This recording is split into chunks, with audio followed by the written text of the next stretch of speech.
వేంసూరు మండలం మర్లపాడు గ్రామంలో భార్యాభర్తల మధ్య ఘర్షణ. ఖమ్మం జిల్లా వేంసూరు మండలం మర్లపాడు గ్రామంలో దారుణ ఘటన చోటు చేసుకుంది. భార్యాభర్తల మధ్య చెలరేగిన ఘర్షణ క్షణాల్లోనే రక్తపాతానికి దారితీసింది. నాగరాజు అనే వ్యక్తి తన భార్య మాధవిపై కత్తితో విచక్షణారహితంగా దాడి చేసినట్లు సమాచారం. ఈ దాడిలో మాధవికి చేయి, భుజం భాగాల్లో తీవ్ర గాయాలు కావడంతో రక్తస్రావం ఎక్కువగా జరిగిందని తెలుస్తోంది. అప్రమత్తమైన కుటుంబ సభ్యులు, స్థానికులు వెంటనే ఆమెను ఖమ్మంలోని ఆసుపత్రికి తరలించి చికిత్స అందిస్తున్నారు. ఇదిలా ఉండగా భార్యపై దాడి చేసిన అనంతరం నాగరాజు కత్తితో తనకు తానే గాయపరుచుకున్నట్లు మాధవి తరపు బంధువులు ఆరోపిస్తున్నారు. కుటుంబ కలహాలే ఈ ఘటనకు కారణమా లేక మరేదైనా వివాదం ఉందా అనే కోణాల్లో పోలీసులు విచారణ చేపట్టారు.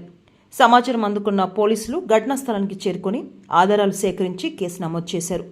ఒకే కుటుంబంలో చోటు చేసుకున్న ఈ కత్తిదాడి మర్లపాడు గ్రామంలో తీవ్ర కలకలం రేపింది. ప్రస్తుతం గాయపడిన మాధవి ఖమ్మంలో చికిత్స పొందుతుండగా నాగరాజు ఆరోగ్య పరిస్థితిపై పూర్తి వివరాలు తెలియాల్సి ఉంది. ఈ ఘటనకు సంబంధించిన మరిన్ని వివరాలు పోలీసుల దర్యాప్తులోకి వెలుగులోకి రావాల్సి ఉంది. వాటర్ పెట్టుకుంటే అక్కడ సాగట్లేదని విసనపేట ఒక వాటర్ పెట్టా. నా కొడుకు కూతురు అక్కడ ఉంటున్నాడు.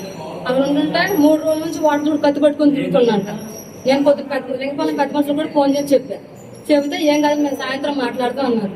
సందకాడు మా పిల్లోడు బయట సరుకుల కోసం కిరాడుకుంటాడుకుంటే ఎవరు లేకుండా చూసి వాళ్ళ కుటుంబం, వాళ్ళ ఫ్యామిలీ మొత్తం ఆ పక్క రోడ్డు సొంత లైట్లు ఉండవు, ఏమి మట్టి రోడ్డు ఊరు చివర మల్లపాడులో వాటర్ అటు పక్కన నుంచొని కత్తి ఇచ్చి నా బిడ్డ మీద పంపించి నరికి ఆ కత్తి పెట్టి ఆడే కాళ్ళు దోసుకున్నాను.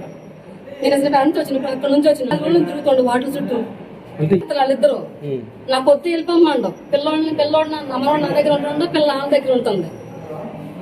వాటర్లో ఉంటే నేను బతకనేనని చెప్పి 10 రోజుల కింద అంట నాతో ఫోన్ చేసినప్పుడు నా బిడ్డని నేను చంపుకొని ఆల్రెడీ ఒకసారి కొట్టిండు, తలకాలు పలు కొడితే ట్రైన్ స్టేషన్లో కేసు పెట్టిన పంపించొద్దన్నారు. అసలు ఎవరు నేనే ఏమో పిల్లలు ఉన్నారని, 2 పిల్లలు ఉన్నారని పంపించిన. మొన్న మళ్ళీ కొడితే మళ్ళీ తీసుకొచ్చి వాటర్ ఆడ పెట్టుకున్నాను, నా దగ్గరే పెట్టుకున్నాను. చంపుతాన్ని వాళ్ళ నాన్న, వాళ్ళ అక్కలిద్దరు, వాళ్ళ అమ్మ, వాళ్ళ మేనోళ్ళు మొత్తం వాటర్ కత్తి పట్టుకొని తిరుగుతున్నారు. రోజు 10 రోజులు తిరుగుతున్నారు కత్తి పట్టుకొని. ఇలా సన్నంత పని చేసి చంపడానికి వచ్చారు. చంపారు, ఏళ్ళు మొత్తం పోయి కూడా అంత నరికేసారు. చంపడానికి వస్తున్నారు. రోజు తిట్టమేనంట పక్కన మా ఊరు చివర ఓట్లో మరలపాళ్ళు